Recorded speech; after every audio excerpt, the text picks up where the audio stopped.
Welcome back नाजरीन। Break से वापस आ चुके हैं और जैसे कि मैंने आपको बताया था कि ब्रेक से वापस आने के बाद हमारे साथ गेस्ट मौजूद होंगे, क्योंकि आज हमारा जो टॉपिक है वो है हमारी किस्मत। किस्मत के हवाले से हम बातें करेंगे। बहुत ज़्यादा लोग क्रेजी होते हैं कि यार हमारी किस्मत में क्या है, मेरी किस्मत में क्या है। स्पेशली लड़कियाँ, बहुत क्रेज होता है उनको कि पता नहीं मेरी किस्मत में क्या है यार, कैसे लड़का मिलेगा मुझे, कहाँ शादी होगी मेरी।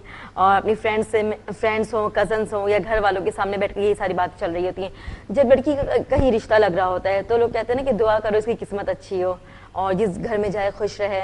तो क्योंकि होता ये है कि जो लड़कियां होती हैं वो हसास भी बहुत होती हैं, तो उनको ज़्यादा वो होता है कि भाई पता नहीं कैसे घराने में जाऊँ मैं, मेरा हस्बैंड कैसा होगा, मेरे इन लॉज कैसे मिलेंगे, मुझे क्या होगा, पता नहीं किस्मत में क्या लिखा है। दुआ क्या करें, दुआ अपने लिए खुद भी क्या करें, लोगों से सिर्फ ना करवाया करें, क्योंकि हमें हर चीज़ हलवा चाहिए होता है ना, कि सारी चीज़ें हमारी ज़िंदगी में आसानी से मिल जाएँ। सब कुछ दुआ भी अगर करवाते तो दूसरों से करवाते हैं, खुद तौफीक नहीं होती कि उठे नमाज पढ़ें, नमाज पढ़ के अल्लाह के आगे सजदा करें और झुकें और खुद ही दुआ मांगे अपने लिए। और दुआ तकदीर इंसान की बदल देती है, बेशक ये सच है। तो दुआ भी क्या करें और साथ साथ अपने लिए, अपने घर वालों के लिए और अपनी बहनों के लिए भी दुआ क्या करें, मेरे लिए भी दुआ क्या करें, नाम लेकर मेरा। तो फर्स्टली मैं इंट्रोडक्शन करवाती हूँ अपने गेस्ट का। हमारे साथ जो मौजूद हैं टैरेट कपल कार्ड रीडर मौजूद हैं, अंजुम जोगी साहिबा। अस्सलाम वालेकुम जी। वालेकुम अस्सलाम। कैसी हैं आप? अल्लाह का शुक्र, आप सुनाइए। ओके जी। और लियाकत जोगी साहब है। अस्सलाम वालेकुम सर, कैसे हैं आप? बिल्कुल ठीक। सबसे बिल्कुल ठीक, अल्लाह का लाख लाख शुक्र है। सबसे पहले तो आप दोनों को बहुत ज्यादा नया साल मुबारक हो। आपको भी बहुत बहुत मुबारक। थैंक यू सो मच, खैर मुबारक। अच्छा जी, हमारी किस्मत टॉपिक आपको पता चल गया होगा। आपका आईलाइनर बहुत खूबसूरत लग रहा है मुझे। बस वो मैं तारीफ के बिना रह नहीं सकी। मैंने सोचा कि मैं थोड़ी बात करूंगी, बट मैंने सोचा नहीं, बस अभी फौरी कर देती हूँ, ऐसा ना हो कि फिर भूल जाऊं। Thank you so much. Always welcome. अच्छा जी, किस्मत के हवाले से आप क्या कहना चाहेंगी? किस्मत जो है वो एक ऐसी चीज़ है जिससे इंसान चेंज भी कर सकता है। अल्लाह ताला ने बहुत सारी चीज़ें हमारी लाइफ में ऐसी दी हैं जिसमें सिर्फ अल्लाह का इख्तियार है, उसमें हमारा कोई इख्तियार नहीं है। लेकिन कुछ चीज़ें ऐसी हैं जिससे इंसान की फ्री विल पे छोड़ा है अल्लाह ताला ने जी। जिस तरह दो रास्ते इंसान को दे दिए, एक अच्छाई का और एक बुराई का, और इंसान पर छोड़ दिया कि वो कौन से रास्ते को चूज करता है। तो इसी तरह बहुत सारी चीज़ें हमारी लाइफ में ऐसी हैं जिससे हम चेंज कर सकते हैं, बदल सकते हैं जिंदगी में। लेकिन लोग कहते हैं नहीं जी बस किस्मत में था हो गया, किस्मत में था हो गया। सही। तो क्यों कहते हैं इस तरह से कि किस्मत में ये चीज़ थी वो हो गई? लियाकत सर बताएंगे। असल में जो अंजुम ने बात की उसकी मैं परसेंटेज बताऊं आपको। 28% चीजें सिर्फ अल्लाह ताला ने अपने पास रखी हैं, 72% चीजें हमारे हवाले कर दी हैं हमारे फ्री विल पे कि हम उसे जैसे चाहे बदल सकते हैं। सही। ठीक है। अब हम क्या करते हैं, हम उल्टा कर देते हैं। हम समझते हैं कि हम जो कुछ भी है 72% वो हम नहीं कर सकते, 28% हम कर सकते हैं, बल्कि 72% हम खुद कर सकते हैं। हमें सिर्फ ये इख्तियार नहीं कि हम किसके घर में पैदा होंगे, कब पैदा होंगे, किस जिन्स में पैदा होंगे, किस मुल्क में पैदा होंगे, ये हमारे इख्तियार में नहीं है। लेकिन पैदा होने के बाद, इसके बाद बहुत सारी चीजें हैं कि हमें पढ़ना क्या है, करियर क्या अपनाना है, शादी कहाँ करनी है, जो दूसरे मसाइल हैं ये हमें खुद तय करने होते हैं, सर, पढ़ने के हवाले से अगर मैं पूछूं तो कुछ ऐसे लड़के या लड़कियां आते हैं आपके पास जो पूछते हैं कि मुस्तकबिल के बारे में कुछ बता दें, या मैं पढ़ पाऊंगा भी या नहीं? बिल्कुल आते हैं हमारे पास कि जो लोग करियर काउंसलिंग के लिए आते हैं या फिर एजुकेशन के मुतालिक मालूम करने के लिए, मगर बहुत अफसोस से कहना पड़ता है कि बहुत कम लोग उसके बारे में पूछते हैं। ज्यादातर जो प्रॉब्लम लेकर आते हैं वो शादी की, या रिश्ता नहीं आ रहा, या शादी नहीं हो रही, या फिर बेवफाई की गठरी उठाए घूमते हैं। जैसे बेवफाई किसी ने कर दी। हाँ। कोई करेगा पहले से पूछने के लिए आ जाते हैं या किसी ने क्यों की, उसके बाद मेरे नसीब में क्या है?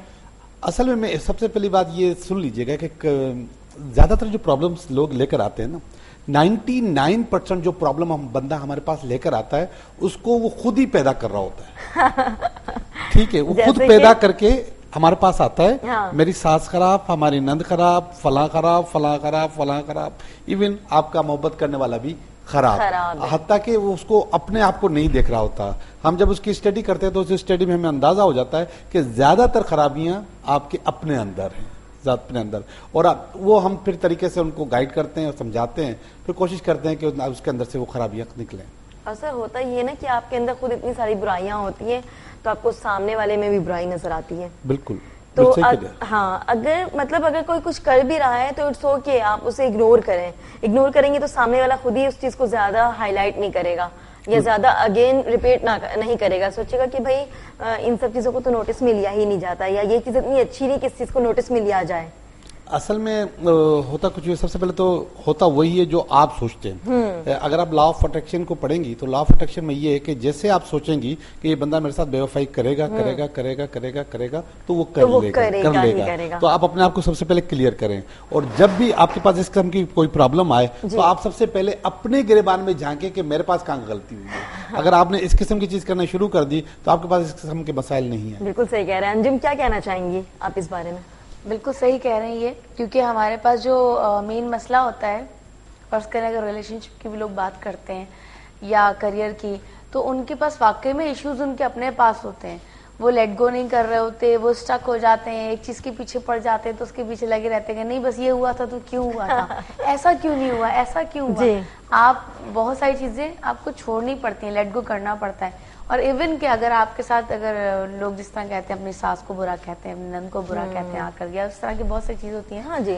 तो उसमें अगर आप यहाँ पर भी लेट गो से काम लें, नजरअंदाज करें, और दूसरा इधर से सुन के इधर से निकाल दें तो ज्यादा आसान लगेगी। हमारे पास दो कान इस वजह से हैं, है ना? हाँ, हम यहाँ फंसा लेते हैं, बस यहाँ से निकालते नहीं है। वही बुरी चीज हो जाती है हमारी लाइफ के अंदर कि हम कैसे निकले इससे। लोगों को कल भी मैं एक लेडी से बात कर रही थी, मैंने कहा अपना स्ट्रेस खत्म करें, कहती मैं कर ही नहीं सकती, मेरे हाथ में नहीं। मैंने कहा क्यों नहीं आपके हाथ में, आप कर सकती हैं। स्ट्रेस खत्म करना कोई मुश्किल काम नहीं है जी, सिर्फ आपकी अपनी थिंकिंग है, ये आपकी अपनी फैक्ट्री है, जब चाहे ताला लगा दे बंद कर दे इसको आप।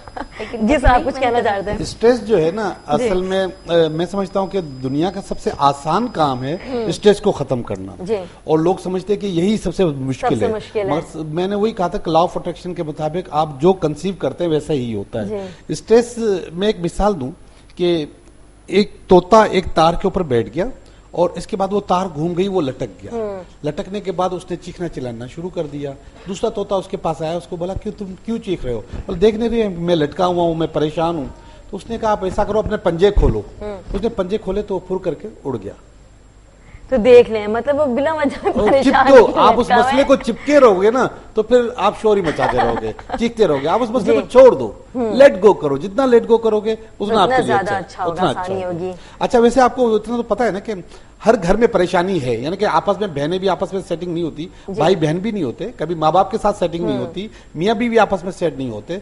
मगर आप जब अपने घर पे मौजूद हो तो उस वक्त वो प्रॉब्लम्स आपको इतनी नजर नहीं आते। अब जब दूसरे के घर में जाते हो तो फौरन सास खराब, बहू को अपना नंद खराब, सास खराब, नंद खराब, जिठानी खराब, ये तो आपके पास फिर प्रॉब्लम्स पैदा हो। जैसे आप अपने घर में लेट गो करते हो वैसे ही आपको वहां पर भी लेट गो करना चाहिए, जैसे बहन भाइयों के साथ। जैसे बहन भाई, वही मैं अभी अपने इंट्रो टाइम भी यही बता रही थी सर कि घर पे भी भाई बहनों से लड़ाई होती है, बहनों से लड़ाई होती है। अगर ससुराल में नंद से हो जाए तो वो नंद हो जाती है। मतलब इन शॉर्ट जो हमारे इसमें कहा जाता है, यू नो वेरी वेल, के नंद तो नंद होती है।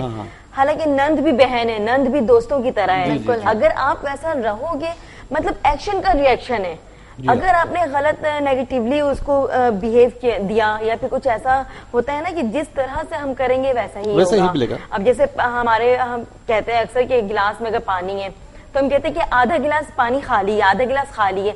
हम ये क्यों नहीं कहते कि आधा गिलास भरा हुआ है, वो तो पीकर देखे पहले, क्या पता उससे प्यास बुझ जाए या उससे हमारी प्यास खत्म हो जाए। बट पहले हम नेगेटिव चीजों को सोच रहे होते हैं और वो सारी चीजें अपने अंदर लेकर आ रहे हैं। तो जब हमारा चेहरा भी खराब हो रहा होता है, मैं कहती हूँ कि अगर इंसान खुश रहे और दिल खुश रखे ना तो उसका चेहरा भी अच्छा रहेगा और मतलब फेस पे ना एक फ्रेशनेस आती है, ग्लोइंग स्किन होती है। कॉल आ चुकी है। अस्सलाम वालेकुम जी। हेलो हेलो, वालेकुम सलाम। नासिर साहब बोले? जी जी नासिर साहब, हम आपको सुन रहे हैं।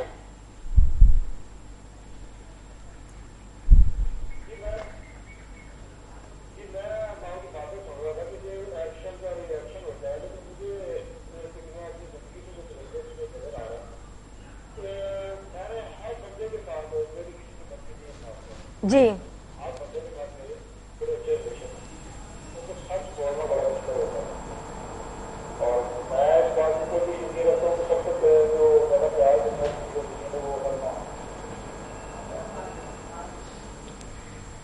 जी नासिर साहब दोबारा से बोले, क्या है आपकी बीवी के साथ?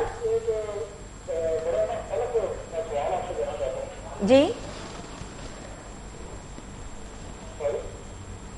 नासिर साहब, आपकी आवाज हमें समझ नहीं आ रही है। आप दोबारा से कॉल कर ले प्लीज। नासिर साहब थे लाहौर से। उनसे मैं ये कहना चाहूंगी कि अभी हम ब्रेक पे जाएंगे, ब्रेक से जब वापस आना है हमें तो फिर आप दोबारा से कॉल कर सकते हैं।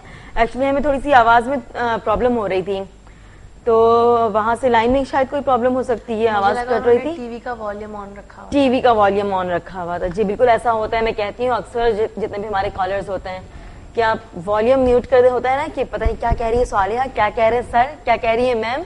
सुनता हूँ मैं, अपनी भी आवाज को सुनने का शौक हो रहा होता है ना टीवी में। खैर नासिर साहब, आपकी कॉल आई है, इसके लिए थैंक यू सो मच। आप अगेन हमें कॉल कर सकते हैं। शायद अपनी मिसेस के बारे में कुछ बता रहे थे। असल में देखें, अभी भी इन्होंने कहा कि एक्शन का रिएक्शन उन्होंने अच्छे से बात की। हाँ, वो वहां से उन्होंने बात निकाली, मगर मैं जो बात कर रहा था वो एक्शन के रिएक्शन की बात ही नहीं कर रहा था। मैं ये कह रहा था कि आप जैसे सोचोगे वैसा होगा।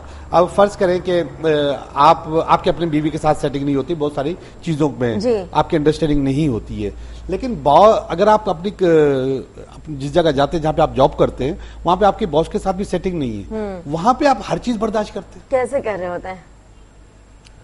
आपके कुलीग के साथ सेटिंग नहीं होती, आप वहां पे हर चीज बर्दाश्त कर रहे होते हैं, और घर पे आके उनकी कसर भी आप निकाल रहे होते हैं। जब भी कहते हैं ना कि जब हस्बैंड या भाई वगैरह बाहर से आए, ऑफिस से आए, तो बिल्कुल काम डाउन रहे हैं हर कोई। होना चाहिए। जैसे वो आते हैं तो उनको पानी का गिलास सबसे पहले दें, क्योंकि बाहर से आ रहे हैं, पता नहीं किससे लड़ाई हुई है, ट्रैफिक में फंसे हुए, इंसान प्यासा होता है या कोई टेंशन होती है, बट आपके घर का माहौल अच्छा होना चाहिए। हमारे यहाँ सबसे बड़ा अलमिया ये है कि जैसे ही हस्बैंड घर आता है ना, तो बीवी की शिकायतें शुरू हो जाती है। उसने ये कर दिया, तुम्हारी अम्मी ने ये कह दिया, तुम्हारी बहन ने ये कर दिया, सारा का सारा और होल डे उसके साथ जो भी कुछ हुआ है ना, वो अपनी डेली रूटीन सुनाने के लिए बैठ जाती है उस टाइम, जब हस्बैंड आता है। बिल्कुल भले वो कैसी जॉब क्यों ना हो, जरूरी नहीं कि अगर आपने मेहनत मजदूरी करनी है तभी आप थकते हो। मतलब मेंटली तौर पे जो ऑफिसेज वाले होते हैं ना, वो तो ज्यादातर उनका वो जहनी सारा काम चल रहा होता है। जहनी दबाव, डिप्रेशन, बहुत सारी प्रॉब्लम्स होती है। ऑफिस कोलीग से लड़ाई हो जाती है, समटाइम कुछ ऐसा हो जाता है जो इंसान को बहुत बुरा लगता है। बाजू का काम का प्रेशर इतना होता है, कोई कुछ ऐसा कह देते हैं कि जिसकी वजह से अंडर प्रेशर आ जाता है बंदा। वर्क स्ट्रेस जो है ना, वर्क स्ट्रेस बहुत खतरनाक चीज है। आप अगर जाए, मैंने भी देखी हो यूट्यूब पे, उसकी पड़ी हुई है फिल्में, तो उसमें एक बंदा मैंने देखा कि वो उठा के अपना कंप्यूटर उठा के उसने उठा के पटक दिया ऑफिस के अंदर। सही। दूसरा एक बंदी फोन पे बात कर रहा था, उसने फोन तोड़ दिया। इतना स्ट्रेस होता लोगों के पास। अच्छा, और दूसरी बात, अभी जो बात कर रहे थे ना कि आपके जब वो आपके पास आए तो आप उनके पास जो ना भरमार न करने शिकायतों की, सुनिएगा जरा, बहुत सारी चीजें आप अपने एंड पे फैसले कर सकते हैं। वो फैसले करने के बजाय वो भी फैसले आप उस बंदे से करवा रहे होते हैं। फर्ज करें बच्चे हैं, बच्चों की छोटी छोटी शिकायतें हैं, अब वो छोटी छोटी शिकायतें आप अपने एंड पे हल करके उसको वहीं पे खत्म कर दें।